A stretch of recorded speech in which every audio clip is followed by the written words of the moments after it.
നിങ്ങളുടെ favourite shows ഇനി ഒരിക്കലും മിസ്സാവില്ല. ഇപ്പോൾ C5 കാണും നിങ്ങളുടെ ഫേവറേറ്റ് ഷോസ് തികച്ചും സൗജന്യമായി. എന്റെ മരുമകളുടെ കല്യാണം മുടക്കാൻ ചിലർ ശ്രമിച്ചു.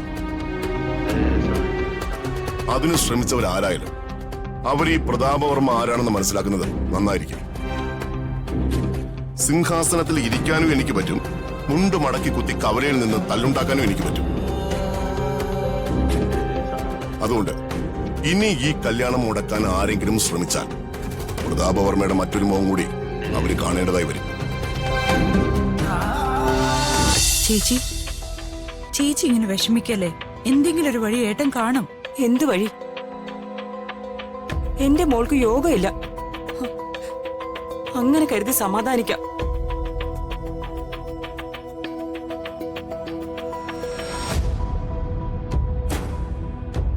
അവളവിടെ സാനിയ, അവളകത്തുണ്ട്. അവളോട് പറഞ്ഞേക്ക് കല്യാണമൊന്നും മുടങ്ങാൻ പോകുന്നില്ലെന്ന്. ഒരു തരത്തിൽ പറഞ്ഞ ഈ വിവാഹം എന്ന് പറയുന്നത് ഒരുതരം കച്ചവടം തന്നെയാണ്. അതിന്റെ രൂപവും ഭാവവും ഒക്കെ മാറിയിട്ടുണ്ടെങ്കിൽ അന്നും ഇന്നും എന്നും മാറാതെ നിൽക്കുന്ന ഒന്നുണ്ട്, പണം. മൂന്നാറിലെ നമ്മുടെ എസ്റ്റേറ്റില്ലേ, അത് എഴുതി കൊടുക്കാന്ന് പറഞ്ഞപ്പോ അവർ സമ്മതിച്ചു.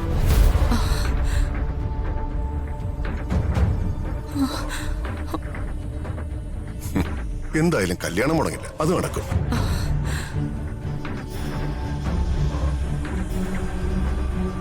അവരുടെ ഉറപ്പിന് വേണ്ടി മുദ്രപത്രത്തിൽ എഴുതി ഒപ്പിട്ട് കൊടുത്തിട്ടാ ഞാൻ വന്നിരിക്കുന്നത്. ഞാൻ സാനിയെ വിളിക്കാം. അവൾക്കിത് കേൾക്കുമ്പോ ഒരുപാട് സന്തോഷാവും. സാനി, മോളെ സാനി.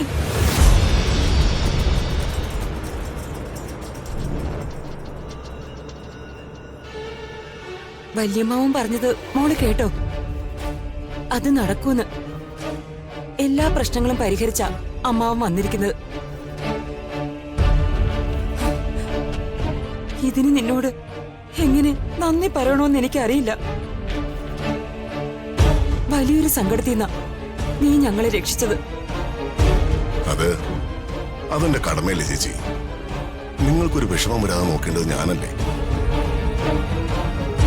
ഇവളുടെ കല്യാണം മുടങ്ങി അതിന്റെ നാണക്കേട് ആർക്കാ? എനിക്കല്ലേ. അങ്ങനെ വരെ ഞാൻ സമ്മതിക്കില്ല.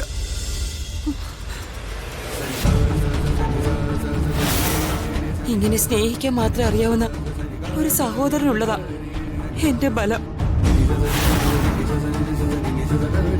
സന്തോഷമായിട്ടിരിക്കും. എല്ലാം മംഗളമായിട്ട് തന്നെ നടക്കും.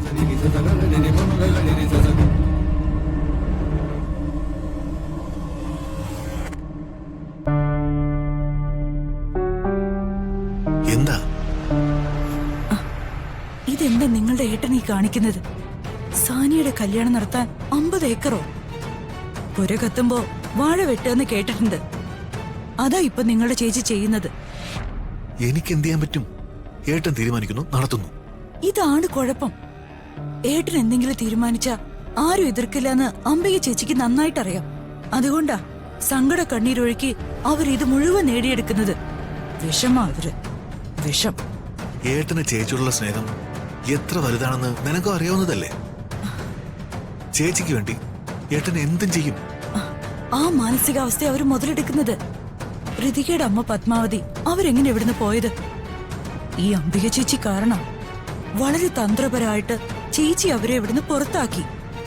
ഈ സ്വത്ത് മുഴുവൻ തട്ടിയെടുക്കണം, അതാ ചേച്ചിയുടെ മനസ്സില്. എനിക്കും അറിയാഞ്ഞിട്ടൊന്നുമല്ല. ഏട്ടന് ചേച്ചിന്ന് വെച്ച ജീവന്. അതങ്ങനെ ഇരിക്കുന്നിടത്തോളം കാലം നമുക്കൊന്നും ചെയ്യാൻ പറ്റില്ല. വേണ്ട, ചെയ്യണ്ട. സാനിയ മാത്രല്ല, പെൺകുട്ടികള് ഇവിടെ വേറെ 2 പേരുണ്ട്. അവർക്കും കൂടെ അവകാശപ്പെട്ടതാ ഒരാൾക്ക് മാത്രമായിട്ട് എടുത്തു കൊടുക്കുന്നത്. അവസാനം 10ന്റെ പൈസ കയ്യിലില്ലാതെ നമ്മളൊക്കെ തെരുവിലേക്ക് ഇറങ്ങേണ്ടി വരുമെന്നാ എനിക്ക് തോന്നുന്നത്. അങ്ങനൊന്നും സംഭവിക്കില്ല എന്ന് നിങ്ങൾക്ക് തോന്നുന്നതല്ലേ? ഒന്ന് പതുക്കെ, ആരും കേക്കണ്ട.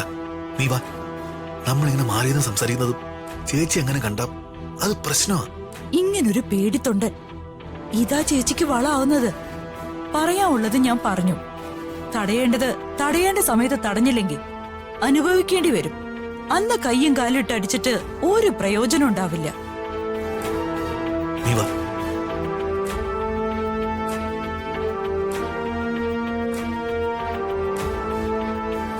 ഇതിനിടയ്ക്ക് നിങ്ങൾ എങ്ങോട്ടാ മാറിയത്? അവിടെ നിന്ന് എന്തൊക്കെയോ കുശുകുശുക്കുന്നത് കണ്ടല്ലോ.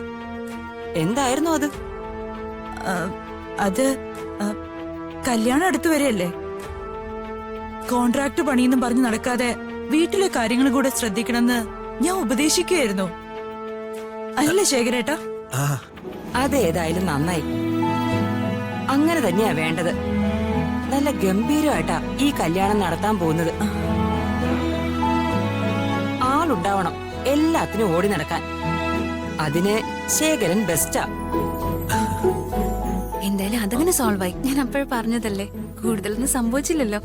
ഹോ, അങ്ങനെ പരീക്ഷ കഴിഞ്ഞു. എന്തൊരു ചൂടല്ലേ. പരീക്ഷ ഹാളിൽ നിന്ന് തുടങ്ങിയതാ. ആ, നിങ്ങൾക്കാർക്കും ചൂടെടുക്കുന്നില്ലേ?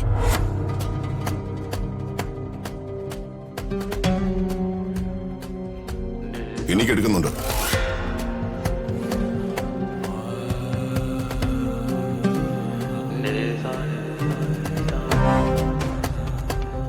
എന്റെ മരുമകളുടെ കല്യാണം മുടക്കാൻ ചിലർ ശ്രമിച്ചു. അതിന് ശ്രമിച്ചവരാരായാലും അവർ ഈ പ്രതാപവർമ്മ ആരാണെന്ന് മനസ്സിലാക്കുന്നത് നന്നായിരിക്കും. സിംഹാസനത്തിൽ ഇരിക്കാനും എനിക്ക് പറ്റും, മുണ്ട് മടക്കി കുത്തി കവലയിൽ നിന്ന് തല്ലുണ്ടാക്കാനും എനിക്ക് പറ്റും. അതുകൊണ്ട് ഇനി ഈ കല്യാണം മുടക്കാൻ ആരെങ്കിലും ശ്രമിച്ചാൽ പ്രതാപവർമ്മയുടെ മറ്റൊരു മുഖം കൂടി അവർ കാണേണ്ടതായി വരും.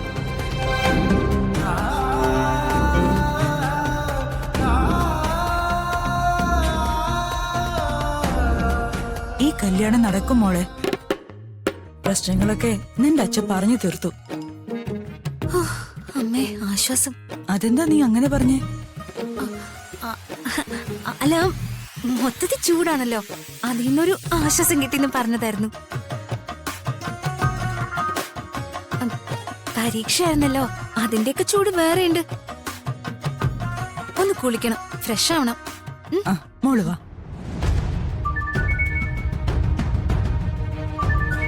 ഹലോ, ആ അതെ രാജുവാണ്. ആ ഓക്കെ ഓക്കെ, ഞാൻ എത്തി.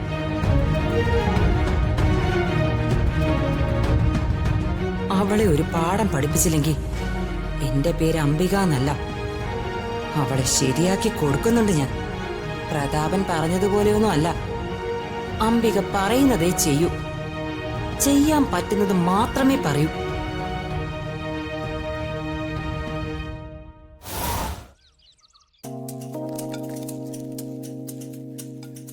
അതെ, പറയുന്നോണ്ട് വിരോധം തോന്നരുത്. ഈ ചിക്കനിലെ മസാല പിടിച്ചിട്ടില്ല. അതുകൊണ്ട് കഴിക്കാൻ ഒരു ഹരമില്ല.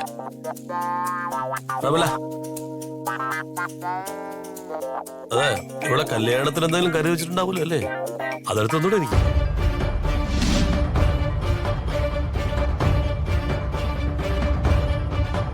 ഇവിടെ രണ്ടറ്റവും കൂട്ടിമുട്ടിക്കാനുള്ള പാട് ഞങ്ങൾക്ക് അറിയൂ. നീക്കിയിരിപ്പൊന്നുമില്ല ഇവിടെ. നുണയൊന്നും പറയണ്ട. ഞാനറിയാത്ത ആൾക്കാരൊന്നും അല്ലല്ലോ നിങ്ങൾ.